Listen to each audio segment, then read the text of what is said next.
You wanted it, you got it. Episode 400 finally brings us to the story of Steven Avery. Those of you who only know this story from the Netflix special, prepare to learn some things. In part 1, we'll meet the Avery family and discuss their soiled reputation around town. We'll then break down Steven's early life of crimes that slowly begin to escalate. Finally, we discuss the rape of Penny Beertsen and local law enforcement's bias against Steven when investigating this crime. I'm Mike. I'm Ian. And I'm Dave. If you doubted that we'd make it this long, stick around. So did we. Welcome to episode 400. P.S. 80% of the way to Mike's tramp stamp. This is Necronomipod.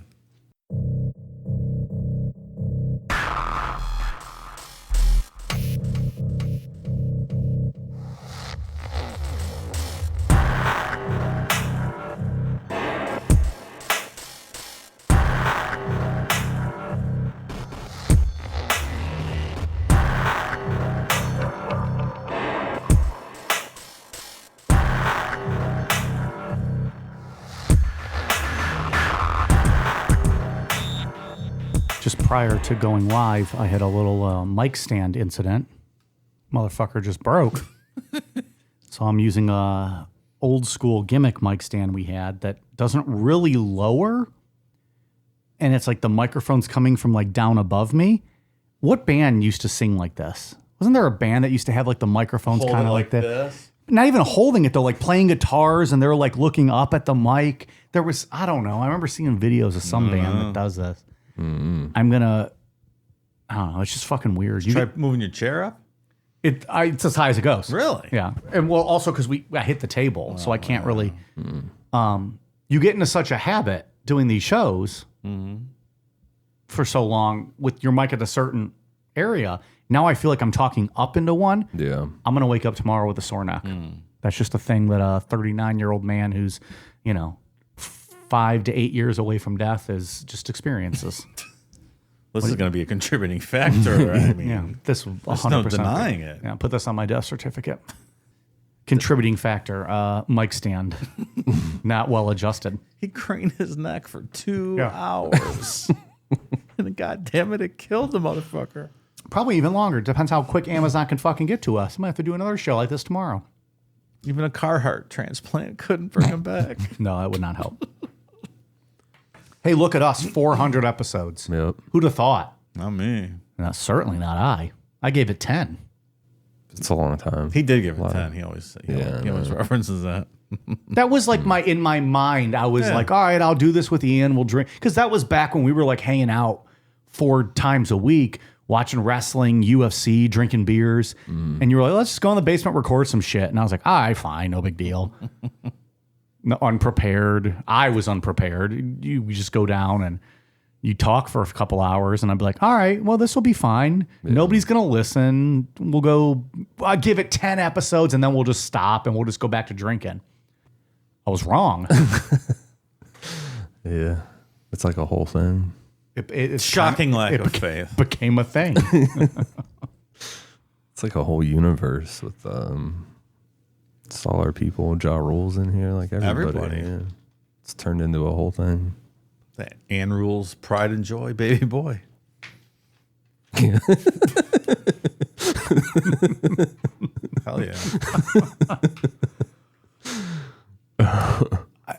I was also thinking, like, I feel like at maybe 200 and 300, we struggled to come up with like a good topic that like would be fitting of like a anniversary type episode or like a milestone episode. This is a perfect one. Yeah. People have been wanting this for a long time, especially because of your guys' thoughts on the Netflix documentary. I'm wiping all those previous thoughts and conclusions I had come to and mentioned in the past, going in with a fresh set of eyes, ears, logical conclusions. Mind and soul. Mind and soul. It seems like, from getting back into the story and going through the research, that everybody now shits on the documentary Making a Murder. Really? Yeah. As far as like content creators or I think Dr. Phil had a episode on it, like shitting on them and stuff. But just like how to not do a documentary is like what they did, like completely dishonest and ridiculous. One-sided. Yeah. Interesting. So that's, when I had looked, but when I started looking into this back in the day, like after the documentary came out, it was pretty rare to find anybody that was pushing back against the documentary. Everyone was clamoring and signing petitions and up in arms. Yeah. That was my first hearing of it, is that, oh, how could this poor young man, be put in jail for the murder of somebody he clearly didn't do. That's how I felt too. I was fucking outraged with everybody. And then I watched it a second time. I was still outraged, but I wanted some more answers after I watched it a second time. And I'm like, oh, wait a second. This is a little different here. I'm not going to watch this again during the course of this couple of episodes we're going to do here. I'm just going in fresh, not going to pay attention to any of that. Yeah, I'm not going to watch it again either.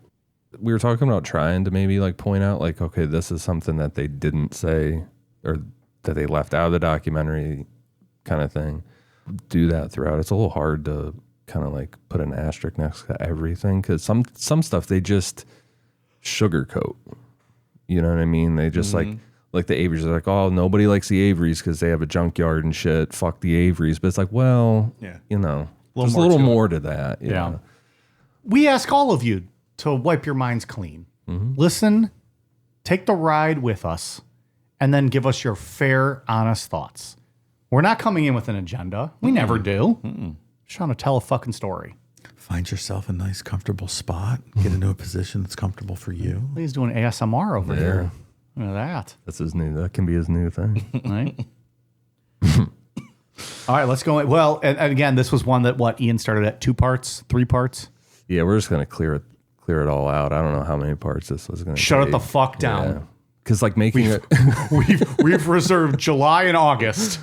Making a Murder episode 1 covers what part 1 and some of part 2 will cover. So we're gonna be here for a minute, but I have nothing else to do. probably like 4 parts, maybe 5. We'll see. Okay. Let's just take it all the way to 500. Who the fuck cares? Let's go. Let's ride the Steven Avery train. Steven Avery was born on July 9th, 1962 in Two Rivers, Wisconsin. It's a pretty quiet town in Manitowoc County, the kind of place where everyone knows everybody. Steven grew up there on 40 acres of land just outside of town with his parents, Alan and Dolores, and his 3 siblings, older brother Chuck, younger sister Barb, and younger brother Earl. In 1965, the family turned their property into Avery's Auto Salvage. Steven and his siblings spent their entire childhood surrounded by rusted-out cars, piles of scrap metal, and random car parts everywhere. From a really early age, they were working in the yard with their parents, stripping cars, pulling parts, and sorting through scrap. Steven always talked about those days like great memories. Like he had a really good childhood messing around with radios, trying to rig up car batteries, get stuff running again.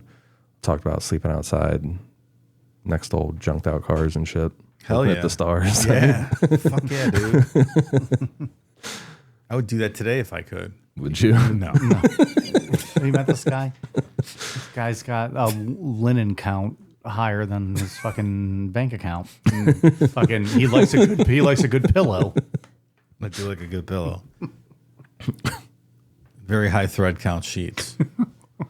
That's why Boll and Branch will not contact me to sponsor. I'm here at Boll and Branch. Well, put them in the basket with Blue Chew. You're on our shit list, but we're going to continue to talk about you all the time.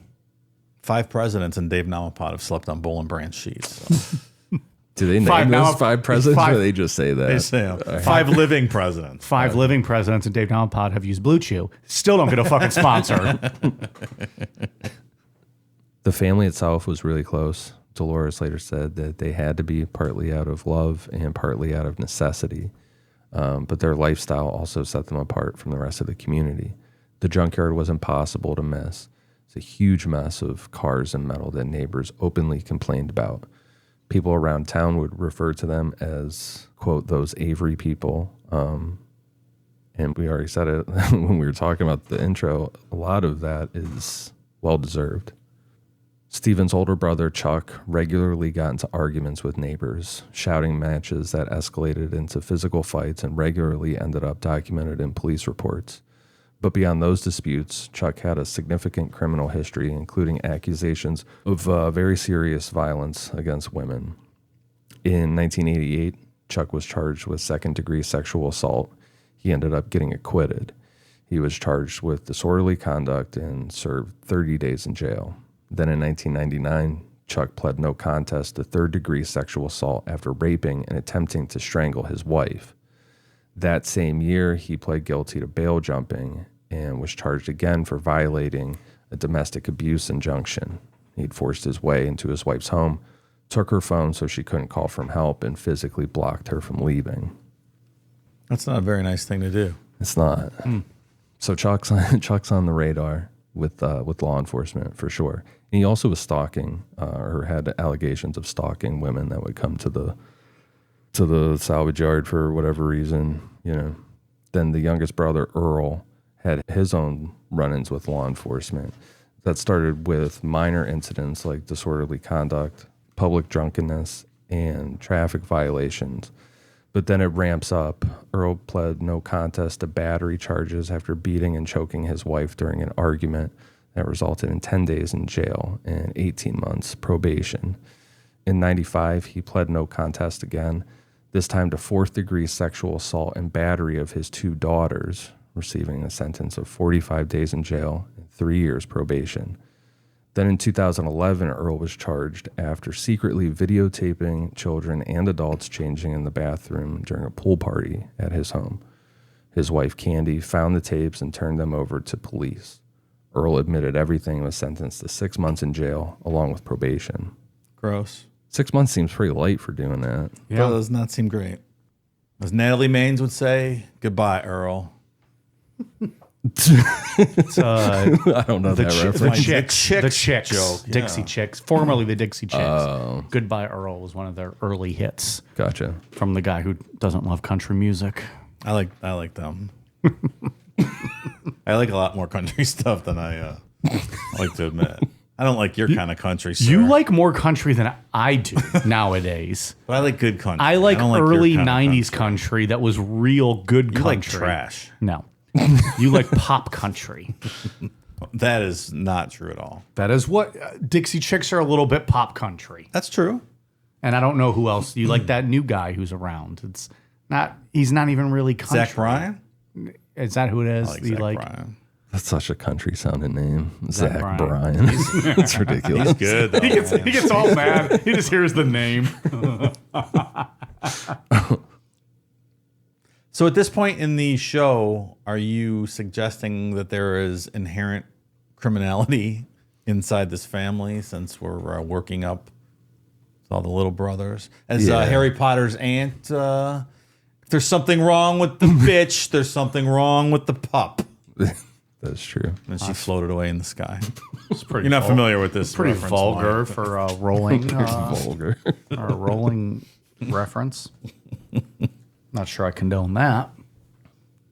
A lot of bad seeds. The documentary and everything just portrays them as like A hardworking blue collar junkyard owning family. yeah, and that they're and that the town just views them as like they're white trash, like fuck the Averys, or But like there's a reason law enforcement is always thinking that the Averys are up to something. Because they're always up to something. Right. And it's not good shit. It's serious shit. Like a lot of sexual crimes and stuff. Like not good.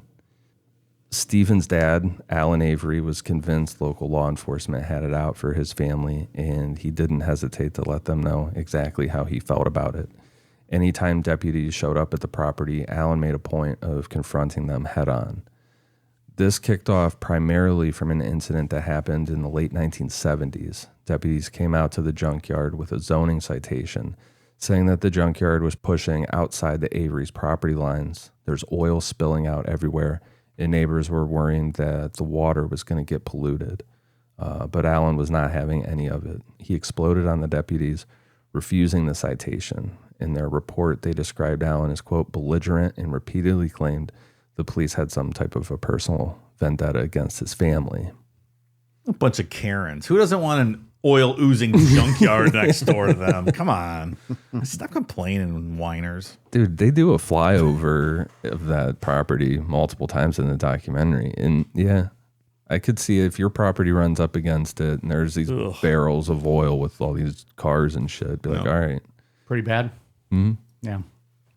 I don't think I said at the beginning, but I've said it in past shows. I did not watch the documentary. Yeah. And I purposely didn't after I knew we were going to do this because I wanted to just get like the truth as opposed to a biased Netflix opinion. As you guys have said, maybe it's a little slanted. Yeah. And I'll see how I come out, if I agree with you guys or if I don't. Candace Owens also did a documentary on this with quite the opposite point of view last year. I haven't seen it, but Thinking what? That he did it? Yeah. What is that on? I don't know. Okay. I don't know where to find Candace Owens material. I just know she put that out. Okay. YouTube.com, I'm not sure. YouTube.com/Candace Owens. Sure. I just be careful if you go to that. I don't know what's going to be on that YouTube page, but Nothing I'm good. not saying it's actually hers. Not long after this incident, Earl, Steven's younger brother, got pulled over by sheriff's deputies near the junkyard for speeding. Alan showed up and confronted the officers, accusing them of lying about Earl's speed and giving the ticket out of spite.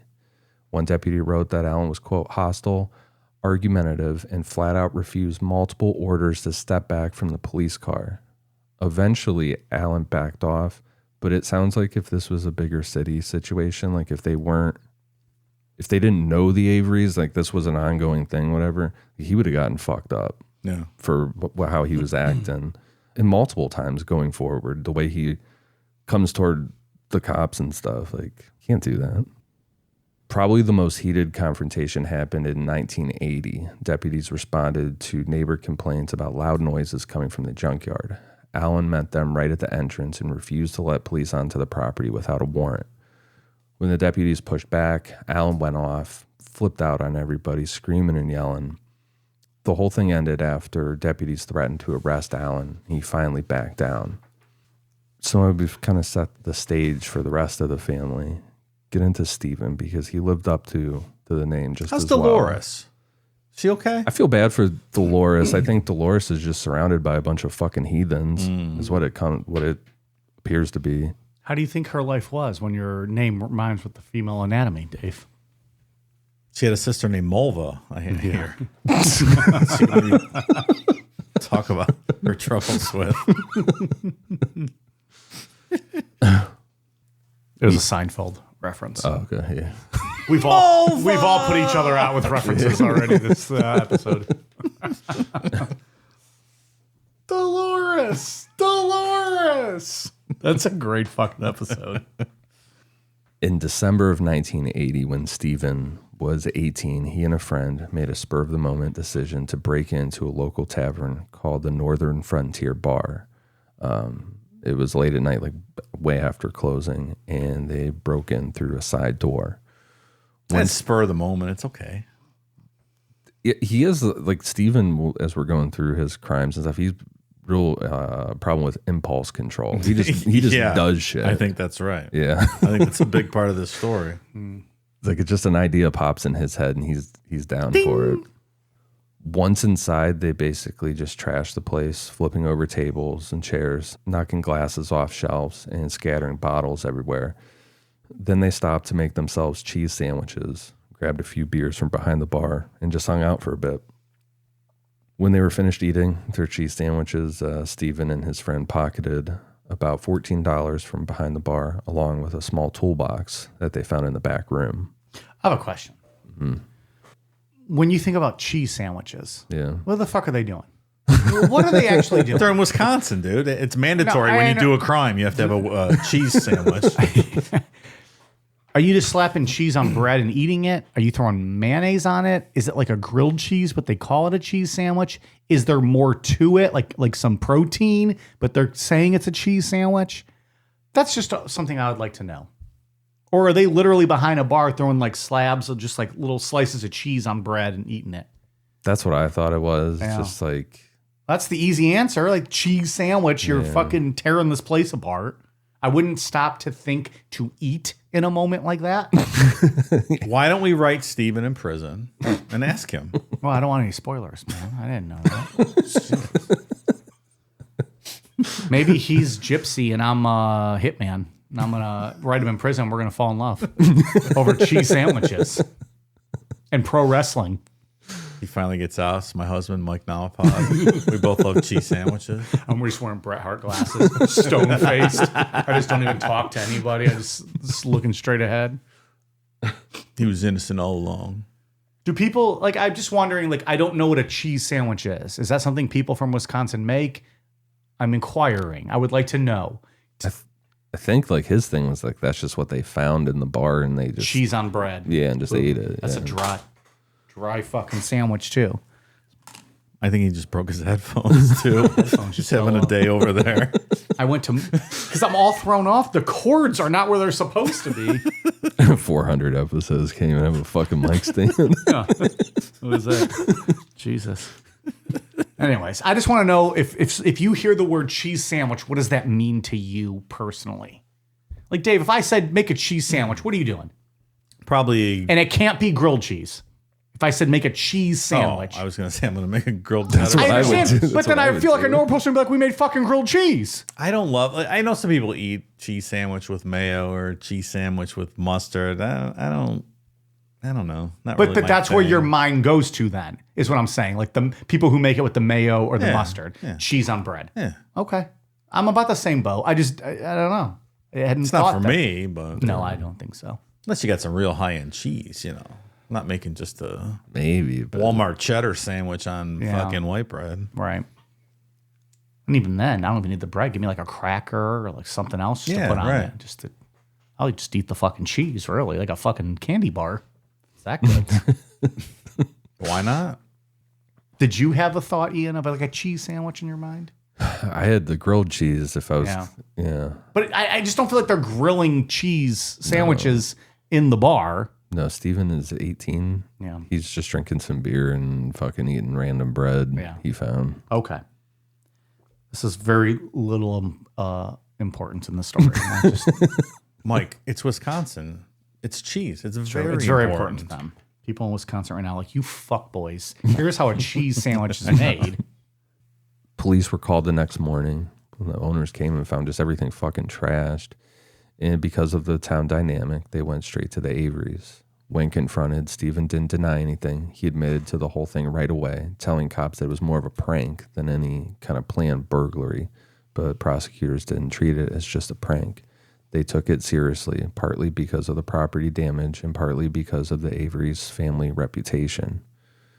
Steven was charged with felony burglary and criminal damage to property. He pled guilty. At his sentencing, the judge pointed out that Steven was young and didn't have any major prior offenses, but he said that reckless behavior like that had consequences. Steven ended up with 10 months in jail, 5 years probation, and he had to pay $1,400 in restitution to cover everything.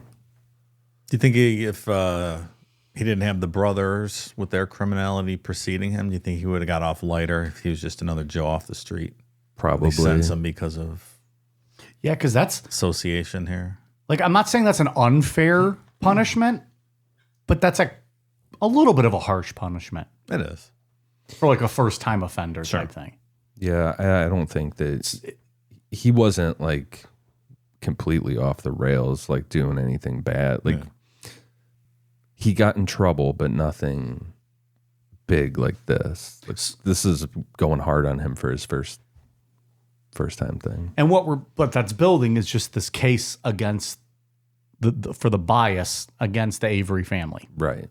There's definitely bias against the Avery family. which I assume is going to be a trend throughout this. Right. It's definitely there, but it goes more both ways than it was led to believe, you know what I mean? Whatever. In early 1982, when Steven was 19, he and a friend built a big bonfire at the junkyard, which wasn't unusual. This was something that they did all the time. The Averys had a family cat that neighbors knew well, just a typical outdoor cat that would always wander around the property. According to court records and a later statement, Steven and his friend decided, for whatever reason, to drench the cat in gasoline and oil and start throwing it back and forth over the open flames. The cat obviously panicked, and it either slipped or was deliberately thrown into the fire, depending on who you're talking to, and it burnt to death. Like, I know we can't execute people for animal cruelty, but I don't want someone who does that to be in society. It's a pretty sick thing. It's really bad. Like, that's Yeah. it's too much. I'm interested to learn more about maybe what his intellectual capabilities are. They say his IQ, we talk about it later, but his IQ is at 70. Yeah. So I know that gets into that debatable range, right? Yeah. Isn't that what Gary Ridgway was at 70 or 75? Like he was right in that window. Right on the edge. So Coco caca. he definitely has impulse control issues. Like the police report describes this as like a dare kind of thing, or it was just like a spur of the moment. With the cat, you mean? With the cat, just a stupid, weird fucking idea to come up with to even do this in the first place. But like, Yeah. it just happened. It's Okay. not, you know what I mean? Like I'm just talking through my process, and we'll see how this plays out. Yeah. I'm just thinking through this all. It's definitely disgusting behavior. Yeah. Obviously. I mean, no one condones that. Even as a cat hater like myself, I'm not condoning anything like that. Don't oil up your cat and throw it over fire. The more you know. And no one likes to pulverize a pussy more than you, Mike, but you just can't. This is a bridge too far. That's 100% right. I might get that tattooed on my ankle. Like the Netflix documentary portrays it as it was like a joking around and shit got out of hand. Joke around by throwing a cat over a fire? Like, Yeah, what do we- I did a lot of dumb shit. I never did something like that. No, I never purposely hurt anything. Yeah, it's just you're just a bad person. Like if he impulse, because I do think his IQ and things like that do play into some things. If he just grabbed the cat and like was like, oh, whatever, and threw it over the fire, like, okay. If somebody struggles with things and they do something like that, I can see that. But he went out of the way to put oil on it and gasoline and shit. Like, And we know it was him, not the friend, though? yeah, there's all the witnesses there. Okay. All right. Yeah, We'll solve this by the end of the series, much like John Bonet. We'll figure this one out. yeah. That's why I just wanted to make sure I had my facts straight. Yeah, the police report cites multiple people and says that they have no reason to lie about anything. They were just witness to this. So he ended up pleading guilty to this, and a judge sentenced him to 9 months in jail. Also, in early 1982, Stephen met Lori Matheson. Lori was a single mother living in Manitowoc County, and the two of them hit it off pretty quick. By July 24th, 1982, they were married. Not long after their wedding, Stephen and Lori started growing their family. Lori already had a son from a previous relationship, and soon they had 4 more kids together, daughters, Rachel and Jenny, followed by twin boys, Stephen Jr. and William. Family lottery, those 4. Boom, winners. Jesus. And like at this point, the Avery junkyard is remember that show on HBO, the religious show? Righteous Gemstones? Yeah, how they all live on that big property, like in different houses. That's what the Avery junkyard's like, except they're all living in different trailers throughout the property. Did you watch the last season? No, I haven't stopped yet after either. season 1. You didn't love it? I liked it. I just haven't I know started Dave it. didn't like it. You just haven't gotten back into it. Yeah, I'm going to have to watch that last season. but that's kind of They're better than this family. I'll tell you that right now. This reminds me of that 4-screen meme with the kid being born and the little baby's like, please be Norway. And the doctor's like, you're in Arkansas and your parents are 15-year-old YouTubers or something.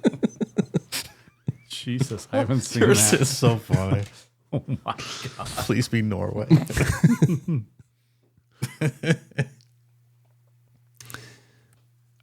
On paper, I guess stuff seems okay. Like, this is the most stable Steven has been since reaching the age of 18 in this little window here after the cat incident.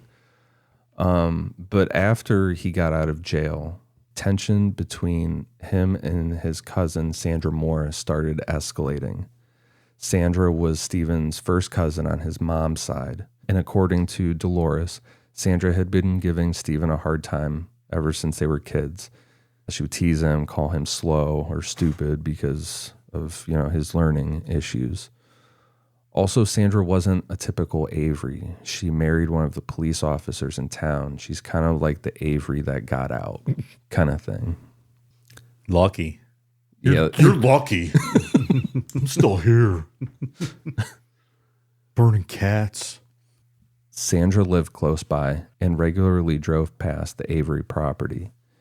At some point, she started telling neighbors and eventually deputies at the sheriff's department that Steven was exposing himself whenever she drove past. In one report, she said that Steven stood naked in the yard, openly masturbating as she drove by. Jesus, why is it so wet? Why is that so wet? Do you know what Steven looks like? Have you seen a picture of him? Just what you sent earlier. That's it. Oh, yeah, the old one. Okay. Yeah.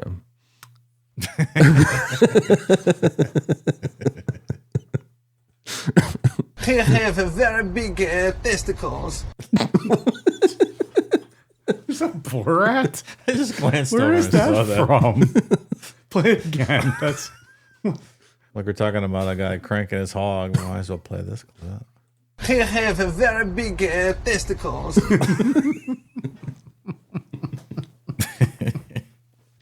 Another time, she told deputies that Steven climbed onto the hood of her car while she was parked near the junkyard and started masturbating in front of her windshield. This guy's out of control. Steven denied all this. He said that Sandra was lying, that she had some kind of long-standing grudge against him and was trying to stir up trouble. But like we said, Sandra was married to a deputy from the Manitowoc County Sheriff's Department, and that meant that her complaints got taken seriously, and the people that she was telling already had a built-in bias. For the record with this, I do believe her that she's telling the truth with this. We'll talk about some shit based like in part 4 or 5, like some more recent stuff. Okay. Yeah, I believe she's telling the truth. We'll take her at her word at this point. Yeah, I don't think she's trying to stir up trouble. all right, Sandra. I trust you for now because Ian says so. Well, we'll see what you have to say later on. We'll hold your feet to the flame Yeah. if need be. I'm going to give you the old what for later on. One of the deputies who took Sandra's complaints was Judy Dvorak, a friend of the Morris family who was already familiar with Steven and didn't like him. None of these allegations initially led to formal charges, but they were definitely spreading around town, and Steven was starting to get fed up. Like we said, this is a small area, so words going around about him jerking off in front of people. Everywhere he goes, we're probably Chronic jerker. That's a creepy fucking thought too. Like, I know you didn't watch the documentary, but the road is like, it's a pretty isolated area out there, So, and the police report said it was early in the morning, like she was driving to work, so it's dark out, like just getting light maybe, and he's out there naked, just like jerking off by the side of the road. Motherfucker. Because he knows she's going by probably. That's why right? he's out there, yeah. He knows exactly what he's doing. On January 3rd, 1985, Sandra was driving down the road near the Avery property with her infant daughter strapped into a car seat in the back.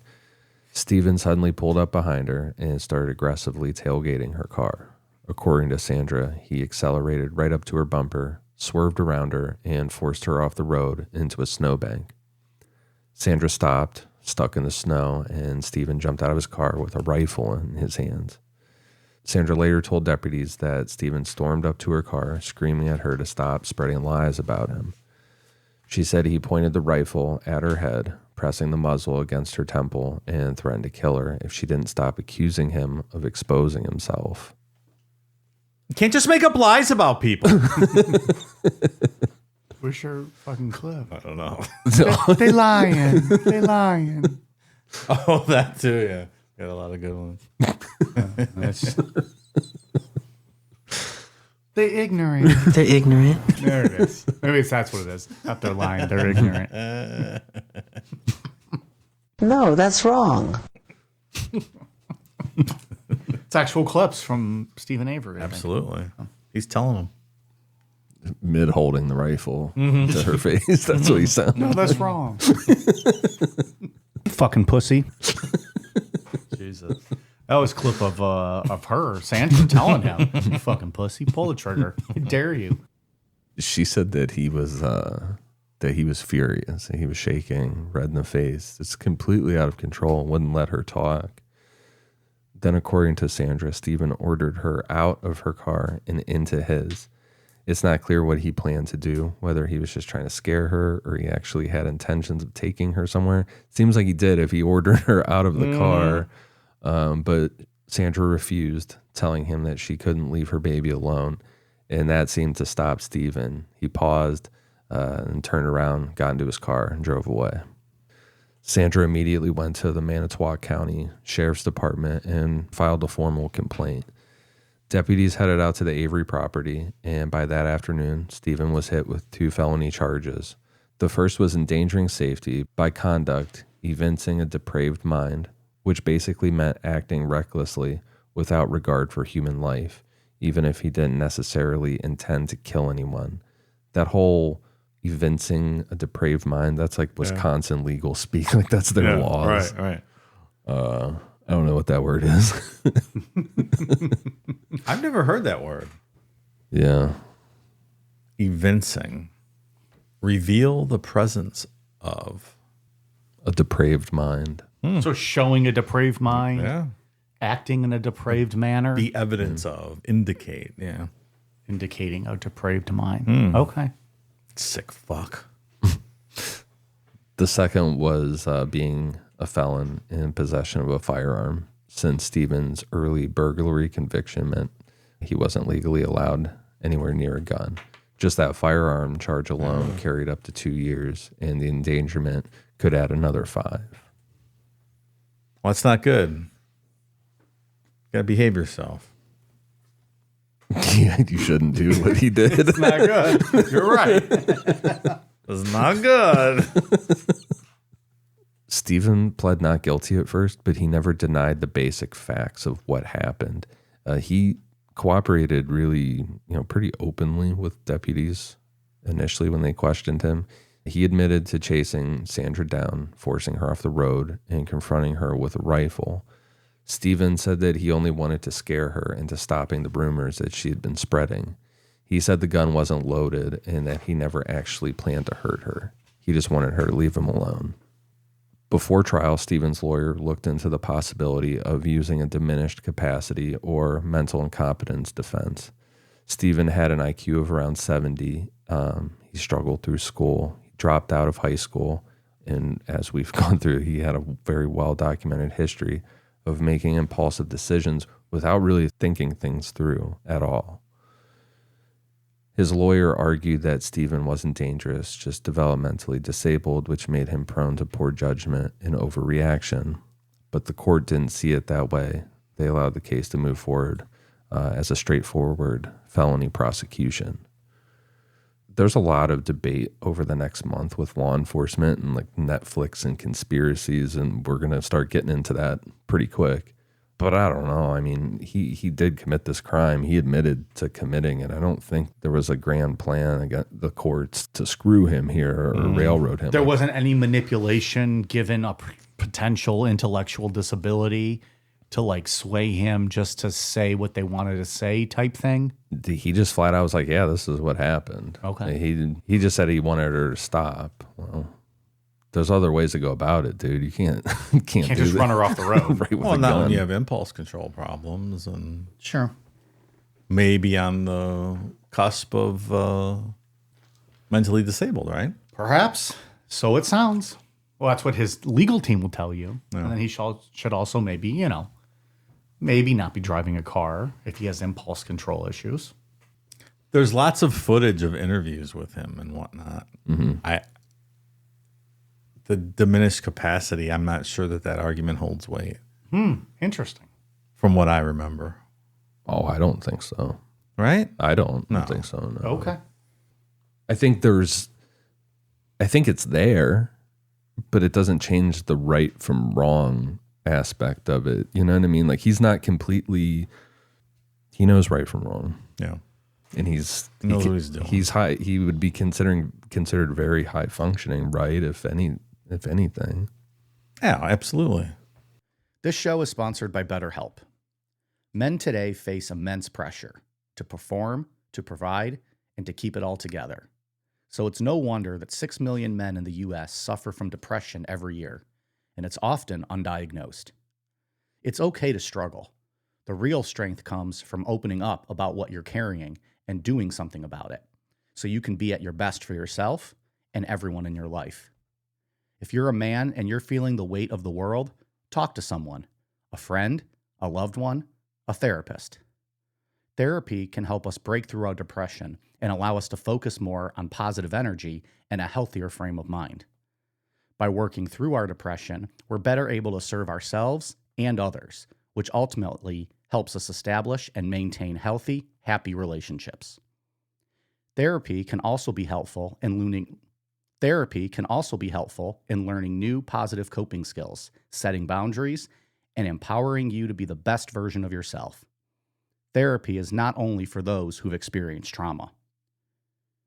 With over 35,000 therapists, BetterHelp is the world's largest online therapy platform, having served over 5 million people globally. And it works, with an App Store rating of 4.9 out of 5 based on over 1.7 million client reviews. It's convenient, too. You can join with a therapist at the click of a button, helping fit therapy into your busy life. Plus, switch therapists at any time. Talk it out with BetterHelp. Our listeners get 10% off their first month at betterhelp.com/necro. Again, that's BetterHelp, HELP.com/necro. In July 1985, 6 months after the incident, Steven was convicted. The judge sentenced him to 6 years in prison, split between the 2 felony charges. Steven's lawyer at the time, Teresa Evans, later said that the sheriff's department, quote, came down like a ton of bricks because Sandra was married to one of their deputies. Again, that's probably true to a degree, but he committed this crime. He admitted to it. Like it's serious. Steven didn't immediately start serving his sentence. He appealed the conviction, arguing that what he had done had been, quote, misunderstood, and that he never actually intended to hurt Sandra. While the appeal was pending, a judge allowed Steven to post bond, meaning that he could stay out of custody until the higher court decided. So by the summer of 1985, Steven was back at home, working in the junkyard, raising his kids, and living with a felony conviction hanging over him. He just wasn't behind bars yet, which that's an interesting twist. Letting him out on bail? After he's been convicted? Yeah, very much so, yeah. A little bit. Probably make the argument that he shouldn't have been. Might have been better for him in the long run. It probably would have been better for him. Him and several people. Yeah. On the afternoon of July 29th, 1985, 36-year-old Penny Beertsen went out jogging along the Lake Michigan shoreline just north of Two Rivers, Wisconsin. Penny often ran this stretch of beach at Point Beach State Forest. Around 3:50 p.m., she reached a secluded part of the beach, an area with tall sand dunes and thick brush, when suddenly out of nowhere, a man grabbed her from behind. He dragged her off the jogging trail and deeper into the woods, pulling her to a hidden spot where no one could see what was happening. Penny later told police that she fought back as hard as she possibly could, but the man repeatedly punched her, slammed her down, and raped her. He claimed to have a knife, though she actually never saw one, and at one point he choked her until she lost consciousness. The entire attack lasted roughly 15 minutes, ending around 4:05 p.m. When he ran off, Penny was left naked, bloodied, and beaten in the woods. Her clothes had been ripped off, and her upper body was badly bruised and scraped up. She later told police that she'd survived only because her attacker thought that she was already dead.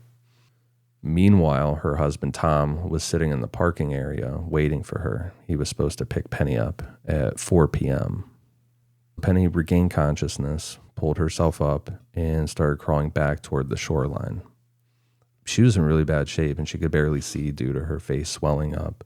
She stumbled to the lake to rinse blood from her eyes, and at this point she's only wearing her bra, and she ran into a couple that was walking near the dunes. They wrapped her in a towel and got her back to the parking area. Just as they approached the parking lot, Penny saw her husband Tom running toward her. When she didn't show up as planned, he got worried and started looking around. Tom flagged down a passing car to call for help. So they had to sit there for a minute because this isn't, this is 85. There's no cell phone. So they were sitting there trying to comfort her, and paramedics eventually got there pretty quick. And Penny was rushed to the hospital in Two Rivers. It's hard to remember this was like the 80s. Just going through the story, like you almost feel like it's modern day, and you're like, fucking call. And you just can't. Do that with all old movies and stuff. It's just weird now, right? Yeah. But do you get that way? Like, I'll watch old episodes of like Seinfeld or Cheers or something. And when you're watching the show, I don't even think about like cell phones or beepers or pagers. Like, it's almost just like, I don't know, maybe because those shows are so good, like you don't think about it. But like, I don't know, I never think about that show and I'm like, oh, you got to call me on this payphone. And I don't know. I think it makes things feel dated. I don't know. What does? The whole pager, no phone kind of thing. Because I think The Wire, you can make a good argument that The Wire is probably the greatest series of all time. But I think that's the one thing that dates it a little bit when you go back and watch it, is the whole pagers and phones and stuff. I don't know. I think when they seem old, when they have it, it dates it. Yeah. But I'll go back to Seinfeld. They didn't even have pagers, so it's not even dated with that. It's not even in the realm. Exactly. But then when you watch like the first season of The West Wing, they're using pagers. Yeah. By the end of it, they're using Blackberries, right. Almost iPhones. Yeah. That I get, because then like when you see face fucking Toby walking through looking at a pager, you're like, what the fuck, like a pager? Exactly. But when they didn't even have them, like think of Cheers, they're not getting paged. It's not even in your mind. That's right. You don't think about it. Yeah. It's just almost like that transition type shows that really suffered maybe the worst of it. That makes sense. Within an hour of this attack, deputies from the Manitowoc County Sheriff's Department arrived at the hospital to interview Penny. One of the first deputies on scene was Judy Dvorak. At the hospital, Penny was, like we said, she was in really bad shape, but she was coherent enough to give a basic description of the man who attacked her. She described him as a white guy in his early 20s, taller than her, lean but muscular, with sandy or light brown hair, possibly wearing a leather jacket, and maybe some type of a faint scar or mark on his face. She also said that he spoke with a local accent, like he was from the area. Judy took down Penny's description and told her bosses it, quote, sounded like Steven Avery. Well, now. There's a debate on if this was said in front of Penny or not. Oh, my God. Okay. Penny herself had never met Steven Avery before. She didn't even know who he was. Also, the details that she gave didn't match Steven at all. She said that her attacker was about hold on, I'm going to laugh because when you read through this and then you think at the end of Judy saying that sounds like Steven Avery. Right. What the fuck? Penny said he was 5'11". Steven is only about 5'1". He's only 5'1"? He's a small dude, very short. Wow. Super stocky, too. She described him as lean and athletic. Like I just said, he's very stocky and broad. She recalled his eyes were brown, but Steven's eyes were blue. He has very distinct blue eyes. They're super blue. She said his hair was sandy colored or light brown, while Steven had dark brown hair, usually a fucking mess and unkempt. Like you can see one of his mugshots. He is just a mess. So from the standpoint of proper police procedure, everything that happened next was completely backwards. And it's all based off of Judy Dvorak saying that it sounded like This is Steven crazy. Avery. If you had involvement of criminality or a run-in or an argument at the candy store at the corner with someone who was 5'1", that is the first thing that you would tell everyone. Hey, this little guy, I almost got in a fight with this little guy. This little guy attacked me. If that happened to me, I would tell you guys, this very little man I got into a disagreement with at the candy store. A kerfuffle with at the candy store. There's no way that's not the first thing out of your mouth. This is a very little 5'1" man, right? You think That's the whole story. 5'1" and stocky. He's a walking chode. Like that's Yes. that's the description. If she didn't mention that off the bat and she said he's 5'11", that's disqualifying from being this guy from the get-go. Yeah. That's ridiculous. That's what I mean. It's laughable. Yes. That she said that. Well, that sounds like a Steven. Does it, though? So like we said, this whole thing is just fucking backwards. And the first issue was the composite sketch. Just hours after Penny was assaulted, police asked her to help create a drawing of her attacker. Chief Deputy Jean Couchet handled this, even though he wasn't actually trained as a sketch artist. And according to later testimony, Couchet didn't rely only on Penny's memory. He had access to Steven Avery's mugshot from earlier that same year, and multiple people, including Steven's uncle, Arland Avery, later said Couchet used that photo as a reference while drawing. Couchet denied directly tracing it, but man, the finished sketch is 100% a trace of Steven Avery's mugshot. It absolutely It's is. insane. Incontrovertible. What kind of police department are we talking about here? I mean, come on. One of the typical ones we all talk about, Dave. I don't know. Oh, man. Is this West Memphis? I don't know.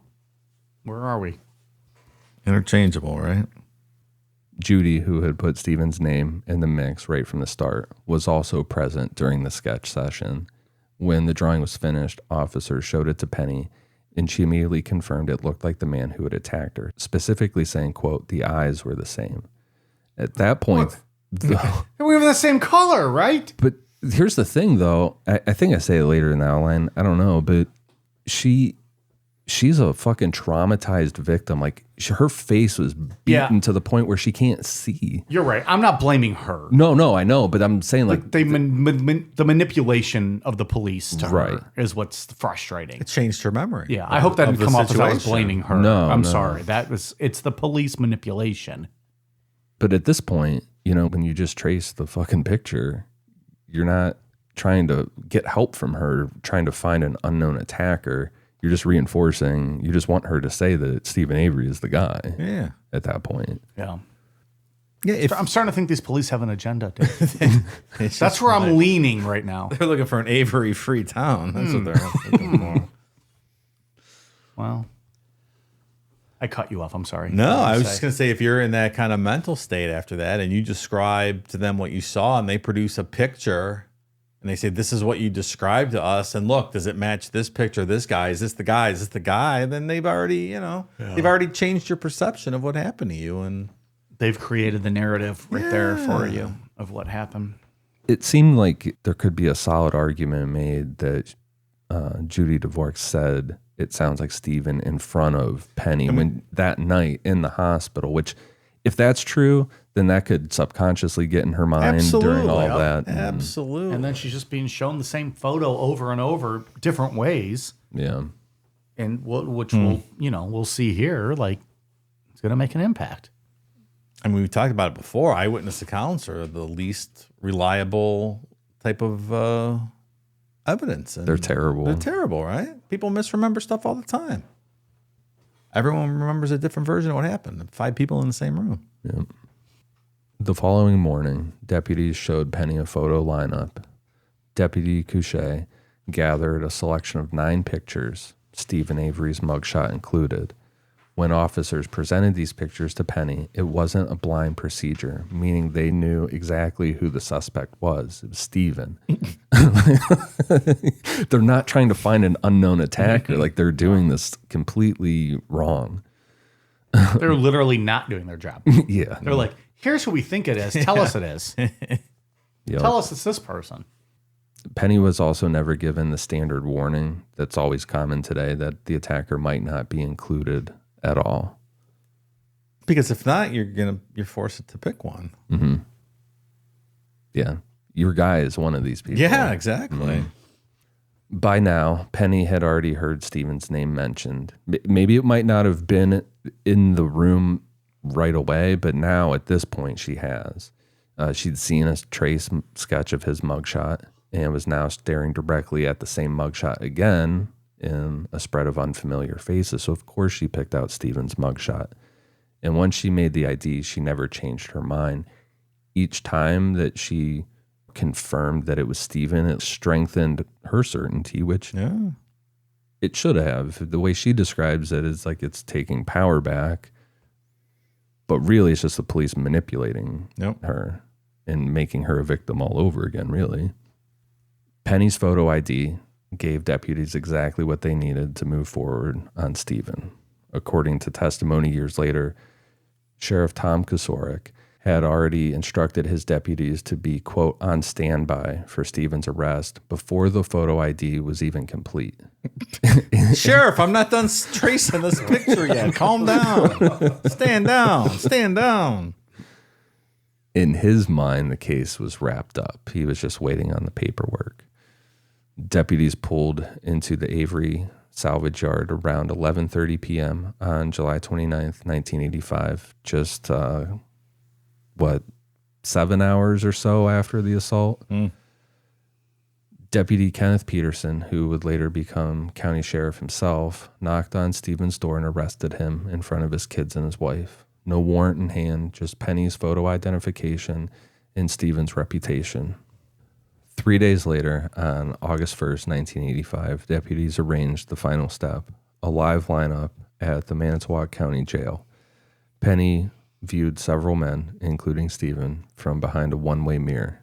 But here's the problem. Steven Avery was the only person in that lineup who had also appeared in the earlier photo array. So Penny again pointed directly to Steven, cementing this case against him. Yeah, I've seen that guy somewhere before. Yeah, that's him. And she doesn't even understand what's happening to her. Like, this is all like, this dude's coming, getting what he deserves. There's justice is happening. Since Steven's arrest happened without a warrant, deputies immediately filed a formal criminal complaint to justify it legally. And by the next morning, July 30th, a judge retroactively signed off on the arrest warrant. District Attorney Dennis Vogel hit Steven with 3 felony counts: first-degree sexual assault, attempted first-degree murder, and false imprisonment. Then Vogel requested that Steven be held without bail under what's called, quote, preventive detention.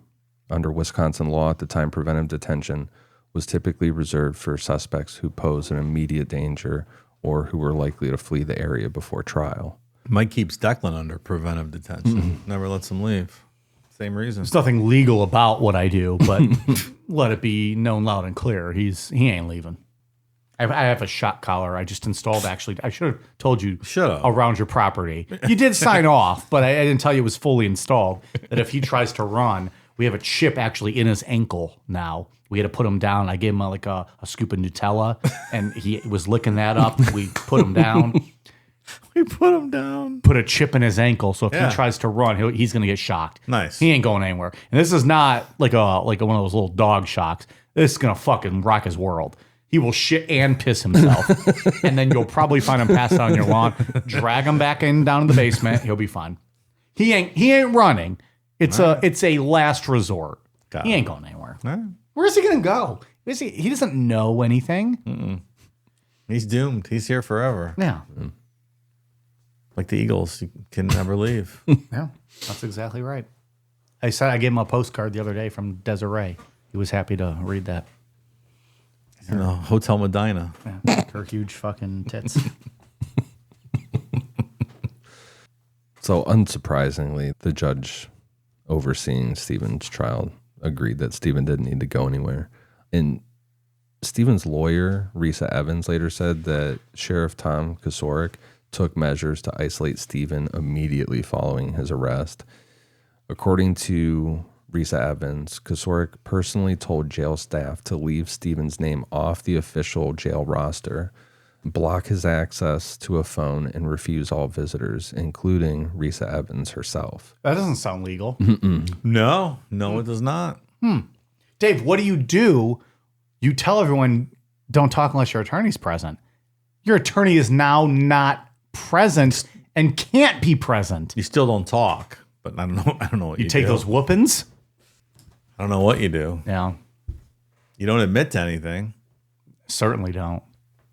There's Okay. no good answer. There was no answer I was looking for. I'm just saying, like, this is a fucked up situation. Pretend you're out at the old junkyard at dawn and crank your hog as many times as you can a day, I guess. That's the defense. I don't know what else there is If you're to do. jerking off, they're not going to come in there and maybe. beat Guards you will down. leave you alone. Yeah, maybe. Stay back. I'm going to blow a load all over you. I did not expect, like, by the end of part 1 that I would be, like, more in, like, Steven Avery's corner. Interesting. Not that I am. He's a scumbag from other crimes he's committed. Are you, though? But I don't like this treatment one bit. No. Especially for such a violent crime. He ran his cousin off the road. That's terrible. With a baby in the car. Horrible. We're talking about a violent, brutal rape that he did not do. And the whole thing about it is if they legitimately thought it was him, they're putting their case in serious jeopardy in any normal scenario with all this nonsense that they have going on. But it's obvious they didn't even care about that, right? They didn't care, but if they were were like, it's going to be him, and that's just the way we're going to play this out. you know. It's a small town kind of mentality, But if right? you're interested in actually convicting them, you're jeopardizing that with all of these illegal things you're doing, aren't you? Doesn't I don't think they care. yeah, they clearly don't care. They, Judy, we're talking about you. they're in their home run stance. Like, they hit this ball out of the park in their mind, and they're just kind of trotting around the bases. Sports lingo for all you sports fans out there. Sports talk. So yeah, like he just was.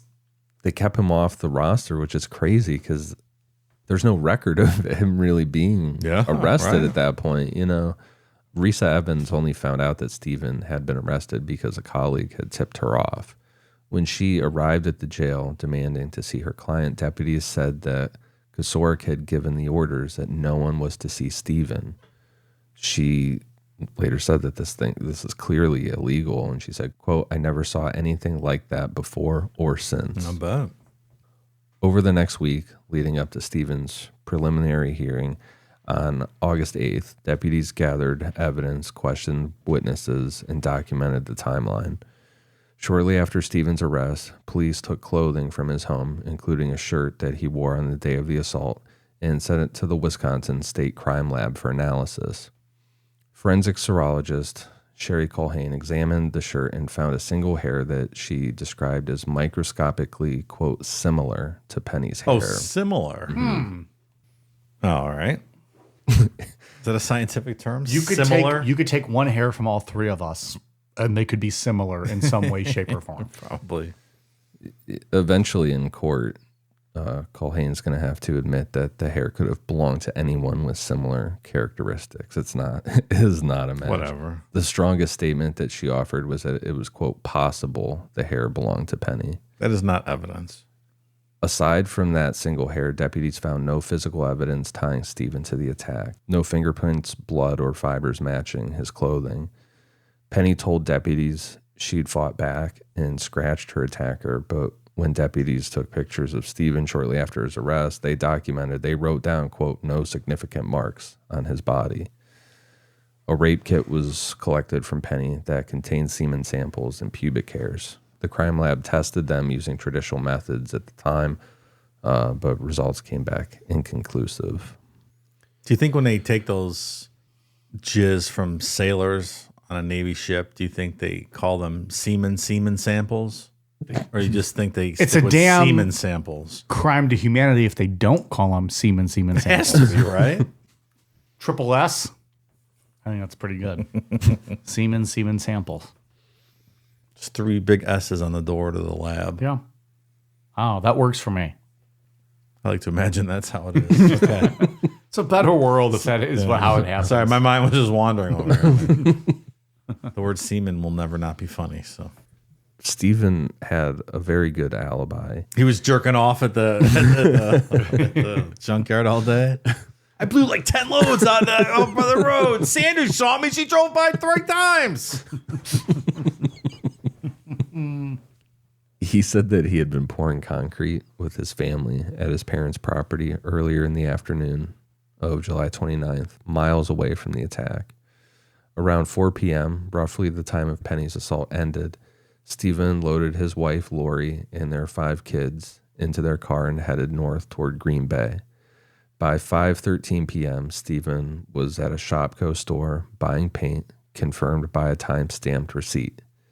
If accurate, Steven's timeline made it nearly impossible for him to have attacked Penny. The assault ended around 4:05, and the Shopko was about 45 miles north. To make it work, Steven would have had to immediately leave the crime scene, rush home, quickly load his family into the car, including 5 kids, then drive directly to Green Bay in just over an hour. In reality, this is borderline impossible. Doesn't seem likely. To test Steven's timeline, a Manitowoc deputy drove from the assault location straight to Shopko and completed the drive in 57 minutes.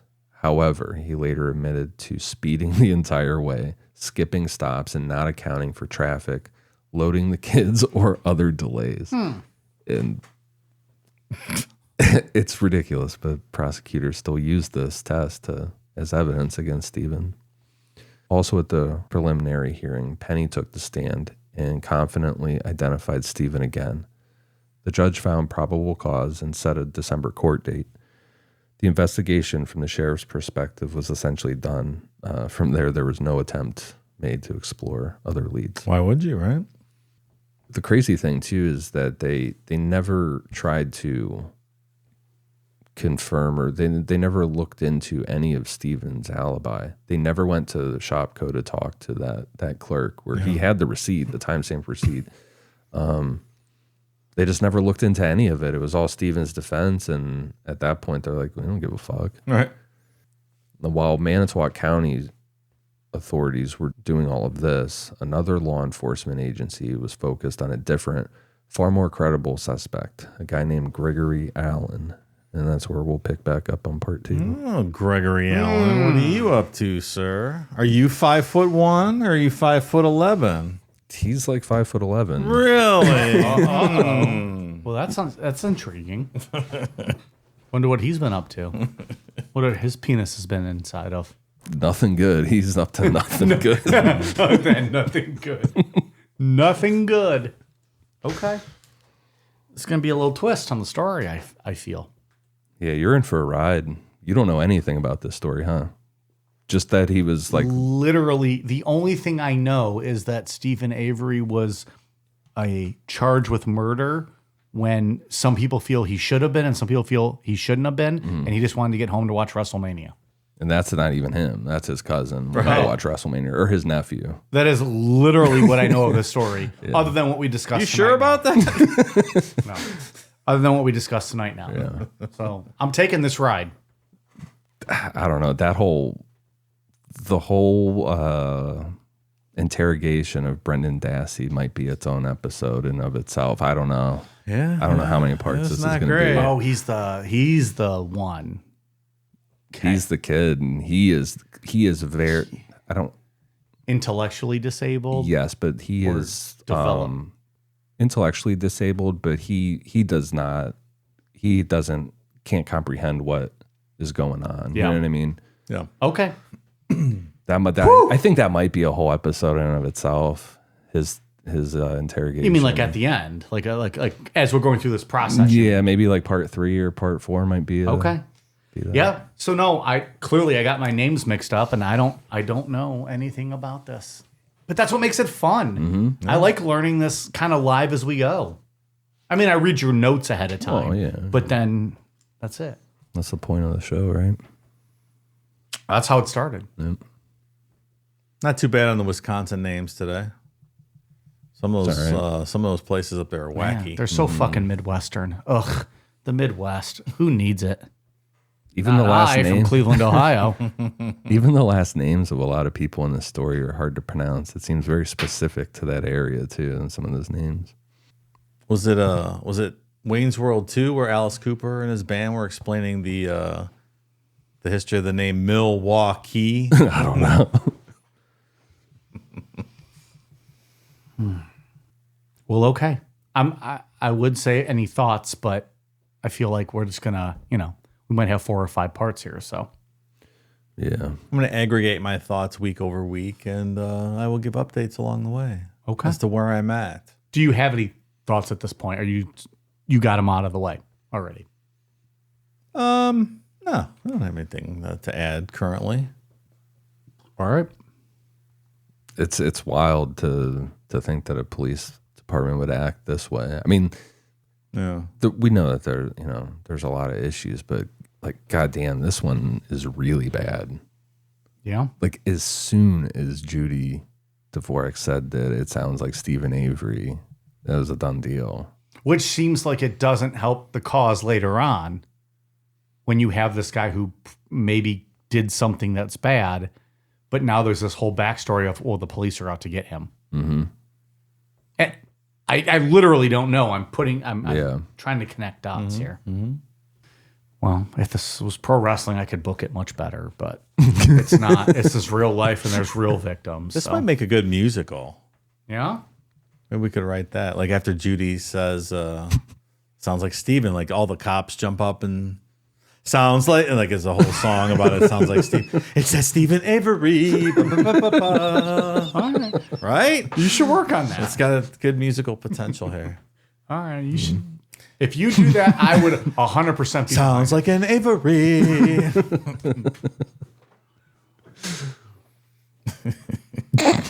The whole stage is just like a junkyard type That's thing. right, Like right. just cars piled up, and yeah, that could be all right. That's a Tony Award winner for sure, right Well, there. we'll see. Put that in the Cool Down Media archives. That's what our live shows should be. That kind of stuff. A musical. Yeah, like that kind of, like, remember it's always sunny where they put on that super shitty music. So we're gonna do the musical. yeah. We're gonna sing and act. All right, Dave. What do you got on Patreon? Thank you to new patrons. I'm on a booty hole basis with Mr. Michael. That's only one booty hole, though, so we're not going to conjure up the king of pop. And I don't go by Michael. Oh, that Michael. I thought you might talk about me. Sorry. I don't think Got ahead of so, but myself. maybe. Are you friends? Are you on a booty hole basis with any patrons? Nope. Okay. D. Dolly, Susan V, Andrew Riley. This next one might be one of my favorite patron names of all time. I call her Mao the way she works the dong. That's pretty good. Okay. Well done. All right. Well done. Lindsay L. Pray for Dave. Oh, I don't allow that. No. Sarah Brunner. Summer says hi, Mom, if you're listening today. So hopefully Summer's mom is not getting banged out in a back alley somewhere, and she's listening to the show today, and here's her shout out from Summer, Maybe. who's probably getting banged out in a back alley. Getting banged out. Old Mrs. Robinson situation probably going on. Do it. Fart. Or are you on the cream team? I don't know what that means. What kind of disgusting, perverted people listen to our show? How dare them? Do it. Fart. So stupid. I'd love to hear the backstory behind this. Are these the one. vibes we're giving out on this show? Batgirl 138, Trident Mist, Samuel Hutchinson. FYI, Mike's giving out free hairy handies. I don't think that's true, is it? No. He stares at me. No. That'll be about $10 a work, at least. Darren Burgess, Lolly Rush, Fiona Brooks, Shadani Cortez, Helena, and Kevin De La Torre. Thank you, new patrons. Ian, what do you got on your end? On Patreon, we just did a news show, which is different from OT. It's just where we kind of go through the news, like what's going on in the world. Nothing kind of thing. even necessarily related to Necronomipod. Just fun news stories, interesting news stories, Yeah. crazy news stories. We've been doing that since like day one of Patreon. And those, people seem to love them. We They're fun. enjoy doing them. Super They're fun. a really good time. We just bullshit about the stories. No. Go check that out. Yeah. It's going to be a big month. We had a very close poll for earlier this month or for later this month. Yeah. It was About off what by the 1%. 1 percentage point. That has never happened before. It's usually a blowout. Yep. About so what is it? The at a certain tier you get the vote. Yeah. Jim Jones tier. At the Jim You're Jones voting tier. for the bonus poll. Sorry, I always forget the names. You're voting for what the bonus topic's going to be, which is available at the All levels. of what we're going to cover that week. The third bonus show you get that month. Vote responsibly. Third bonus show you get that month. Third bonus show you get that month. And we have not missed a show since September of 2019. And we didn't miss one then either. That was just the first show. That's when we fucking started Patreon. Just to be clear. Patreon.com/Necronomipod. We promise you will get everything you paid for. It's like the OSHA safety sign, 2,500 days since a fatality, office accident, factory Well, I'm accident. pretty sure even though like the pandemic era, like we have done shows with maybe even two of us if we had to. Like you're getting your shit. You're going to get your shit every time. Patreon.com/Necronomipod if you're interested in more content. Dave, anything else on your end? I don't think so. I'm going to mention one thing. We did an OT last week on talked about the update in Madeline McCann, and I called that Christian Bruckner guy a cunt as we were talking about him, and I saw a comment on one of our patrons who thought I was describing the rape victim's private parts. Just want to, if anyone else for some reason thought I was talking about that, I was not. Just want to clarify it. In that instance, I was calling Christian Bruckner the C word because he's a very bad man, and that's all I have to say about that. I understood what you meant when you said it. Like it made sense to me. Sometimes things come off differently. I get. I listened back to it. I don't know. I was horrified to think someone would think. Was it questionable? That's what I when you was listened back? saying, but- Was it questionable when you listened back? I didn't think so, but Okay. People mishear things, but Well, I don't want that out in the world. Yeah. we made it right. Speaking of another thing being out in the world, someone forwarded me a post from our Necro Pals fan Facebook page. Someone questioning my recommendation of It Follows and talking about how bad it is. Let me just tell you people that if you tell me that It Follows is not a good horror film, I respect your opinion in horror less than zero. That's fair. Is that the follow-up to It? No, Oh. nothing to do with it. Oh. They are making a follow. This is why I don't give opinions on horror films, because I don't fucking know. They're currently filming a follow-up to It Follows, and then maybe it's It Follows. But So It Follows is its own standalone film. it is. Yeah. Okay. And is that a Nicolas Cage one, or is It's that not? No. is that 24 Productions one, or no? It is not. Before that, I think they might have the follow-up. It should be the a sequel. You would think it'd be an A24 movie. Was it A24? A24, That's what I was yeah. thinking of. They have the best fucking movies. Have I watched It Follows? Usually I'll watch a horror movie if you recommend it because I like horror movies. I don't know if I've watched that I just one. rewatched it a couple months ago, and it is awesome. And it is one of the best horror movies ever. And I will not listen to such nonsense. I have not watched Midsommar in a while. Also and I a feel top- like I need to top watch one. that again. Yeah, it is an A24 movie. From back then, or the new one? It Follows. Oh, okay. Look at that. I did Okay. a knowing. I said it was A24. Well, I Okay. asked if it was A24, but can I ask, is Florence Pugh in it? She's not. Will she fart in my face? She might. She seems like that kind of free spirit. I saw a video of her on Instagram. Like she's like a foodie, and they were like Yeah. giving her cheese, and I was like, "Oh, cheese makes you fart."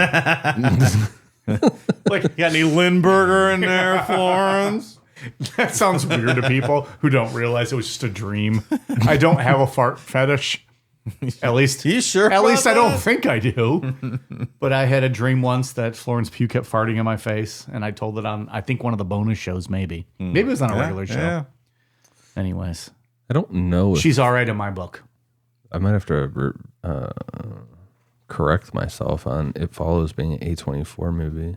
I think Google's AI lied to me. That's what I was. Well, What? That's what I was basing that off of.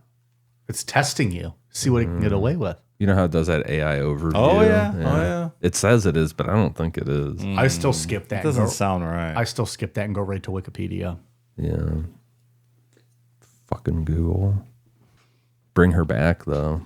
That popped up with it. Did I watch that yet? That's the trailer. No, it's I out heard in it's theaters awesome. right now. Bring Her Back is the follow-up to It No, Follow? no. Oh. No, that's just a standalone A24 movie. It's from the guys that. Guys, you gotta talk like we don't know what the fuck. You guys are in your fucking deep lingo over here. It's Australian, right? It's the guys that made Talk to Me last year, Yeah. Okay. All right. which was awesome too. So you're saying A24 hits some home runs? Oh yeah. Yeah. Did you watch Barbarian yet? No. Dude, you have to watch Barbarian. Wow, you don't have to assault him over it. Jesus. So good. Like Conan the Barbarian? They did a remake? The same word, yeah. Barbarian. But not the same movie. No, not the same movie. Well, I'll save mine for Arnold. I watched what I watched the other day, Until Dawn, based on some video game. No, from dusk played till that? dawn, you mean? No, that's something else entirely. Oh, okay. It was all right, a little silly, but What was it called? Until Dawn. I guess it's based on the video game very loosely. They changed the storyline a lot, but Another A24, I'm assuming. I have no idea. Oh, you're just talking it's horror. not. See, you It was guys are all fun over the though. place. Fun movie. It's hard to keep up with. Pamela Adlon's other daughter was in it. Who was that? I don't even know Pamela. I know Pamela Adlon. Yeah. I don't even know who her first daughter is. The one that was in Cock Blockers and Blockers. It was what? Which- One of the girls, the lesbian. That's Pamela Adlon's Oh, really? daughter. Yeah. And this is her other daughter in this Until Dawn. Ah, she was one of my favorite characters in that movie too. Yeah. Like, that was a good little story. So her other daughter now is in this horror movie. Okay. That's Cokie Smurf. Yeah, it's Cokie Smurf. Isn't the Babadook a Australian movie as I well? believe it is, yeah.